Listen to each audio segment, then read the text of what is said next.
والشمس وضحاها والقمر إذا تلاها والنهار إذا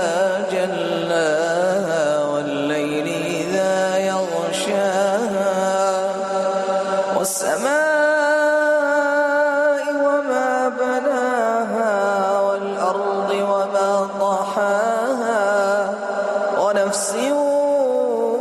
وما سواها فألهمها فجورها وتقواها قد أفلح من زكاها وقد خاب من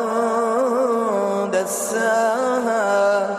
كذبت ثمود بطغواها إذ انبعث أشقاها